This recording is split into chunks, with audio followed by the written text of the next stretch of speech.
तो दोस्तों शुरू करते हैं आज की इंफ्रा न्यूज। पहली खबर जो आ रही है वो है MEIL से, जो कि जीत चुके हैं गायमुख से लेके फाउंटेन होटल तक के एलिवेटेड रोड बनाने का कॉन्ट्रैक्ट। तो दोस्तों यहाँ पर 4 बिडर्स जो है वो सामने आए थे इस कॉन्ट्रैक्ट के लिए, और यहाँ पर अराउंड जो ये पूरा का पूरा रोड है ये काफी ज्यादा इंपॉर्टेंट है घोड़बंदर घाट को बाईपास करने के लिए कुछ हद तक। वैसे एक और जो दूसरा कॉन्ट्रैक्ट है इसी रोड के इंप्रूवमेंट के लिए वो एक टनल का है, लेकिन यहाँ पर ये अराउंड 15.5 किलोमीटर का स्ट्रेच जो है वो एलिवेटेड बनाकर रोड को जो है ईज करने का काम किया जाने वाला है। यहाँ पर लार्सन एंड ट्यूब्रो, ऋत्विक, ये भी कॉन्ट्रैक्टर्स ने सामने बिड्स रखी थी, लेकिन इनको नॉन कंप्लायंट जो है घोषित किया गया था। देखते हैं अब इस तरीके से रोड जो है कब तक बनना शुरू होता है। अगली खबर दोस्तों जो आ रही है वो है न्यू दिल्ली से, जहां पर यहाँ के लेफ्टिनेंट गवर्नर ने ग्रांट कर दिया है NOC या no objection certificate for allotment of 2.5 acres of Delhi urban shelter improvement board land in Sarai Kalekha. यहाँ पर national capital transport region corporation जो है वो रीडेवलपमेंट का काम करने वाले यहाँ के ISBT का, जहाँ पर जो दिल्ली मेरठ RRTS मेट्रो है वहां पर भी इसका इम्पैक्ट आएगा, जिसकी वजह से इसको डेवलप करने की जरूरत थी और लाखों लोगों को इस वजह से फायदा मिलेगा। अगली खबर दोस्तों जो आ रही है वो है मसूरी से,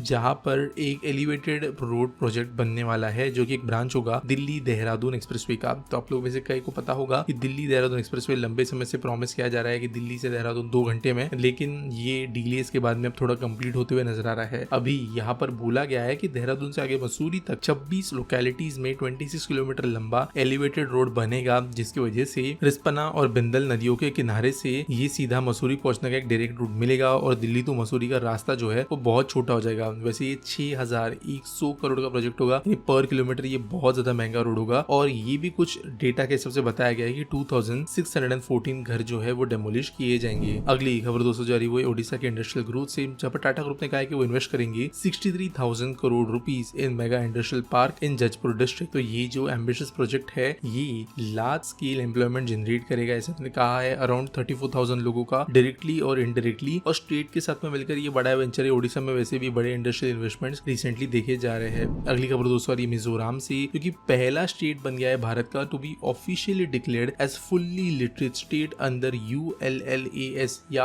understanding life long learning for all in society initiative. तो दोस्तों कई लोगों के लिए शौक होगा कि केरला 100% लिटरेसी के बारे में बात करता है, लेकिन मिजोरम फर्स्ट स्टेट एक्चुअल में बन गया है 100% लिटरेसी के साथ में, क्योंकि केरला का जो लिटरेसी काउंटिंग था वो स्टेट लेवल पे था, और कुछ मेट्रिक्स के अंदर डेटा इस तरीके से भी लिया गया था कि कोई अगर अपना नाम साइन कर सकता है तो उसको भी लिटरेट काउंट करके जो है 100% का आंकड़ा बनाया गया था। तो यहाँ पर एक्चुअल में जो एक प्रॉपर एनालिसिस के थ्रू, प्रॉपर सर्विस के थ्रू ये जो लिटरेसी रेट निकाली गई है वो 100% तक पहुंची है। इसके बाद में अगर हम बात करें तो इसके आसपास के जो दूसरे छोटे स्टेट्स है उनके अंदर भी लिटरेसी रेट काफी हाई पहुंची है। तो हो सकता है कि आने वाले कुछ सालों के अंदर 3 से 4 साल के अंदर हमें जो छोटे स्टेट्स है देश के अंदर, कुछ नॉर्थ ईस्ट में गोवा वगैरह जैसे, जहाँ पे हमें 100% लिटरेसी रेट्स के आंकड़े बाहर आते हुए नजर आए। आज के सवाल के बारे में बात करें तो दिव्यांश द्विवेदी पूछते हैं what happened to hydrogen train project. तो देखो हमारी सरकार जो है ना प्रोजेक्ट को जो है ठीक से कोई भी कंसेप्चुअलाइज करने के पहले ही बहुत ज्यादा PR कर देती है, और सिमिलरली हाइड्रोजन ट्रेन प्रोजेक्ट का भी हालत हुआ है। हाइड्रोजन ट्रेन प्रोजेक्ट डेड नहीं है, उसको बनाया जा रहा है हमारे नैरो गेज टूरिस्ट रूट्स के लिए, जहाँ पे डीजल इंजन को हटाकर इलेक्ट्रिफिकेशन नहीं किया जा सकता, लेकिन एनवायरमेंट फ्रेंडली ऑप्शन के कारण हाइड्रोजन को चूज किया गया। दिक्कत ये है कि हाइड्रोजन ट्रेन जो है वो क्या आप रेडीमेड मार्केट से खरीद नहीं सकते, स्पेशली नैरो गेज के लिए। तो इसको डेवलप करना बहुत ज्यादा मुश्किल तो है ही, at the same time complicated है, पार्ट्स का इशू है, टेस्टिंग प्रोटोटाइपिंग में ज्यादा टाइम जाता है, और गवर्नमेंट ने इसके बाहर आने के पहले इसको ओवरहाइप कर दिया, जिसकी वजह से अभी जब ज्यादा डिले हो गया है तो प्रोजेक्ट जो है उसका भी ज्यादा बात दिया नहीं जा रहा है। यहाँ पर ट्रेन आएगी कब आएगी वो बोल नहीं सकते, और आने के बाद में नैरो गेज रूट्स पे चलेगी। उम्मीद करता हूँ आपको सवाल का जवाब मिल गया होगा। अगर कोई न्यूज सबमिट करने के लिए है तो आप लोग डिस्क्रिप्शन के थ्रू न्यूज सबमिट कर सकते हो। बाकी कोई क्वेश्चंस है तो भी आप कमेंट सेक्शन में पोस्ट कर सकते हो। मिलेंगे अगले वीडियो में।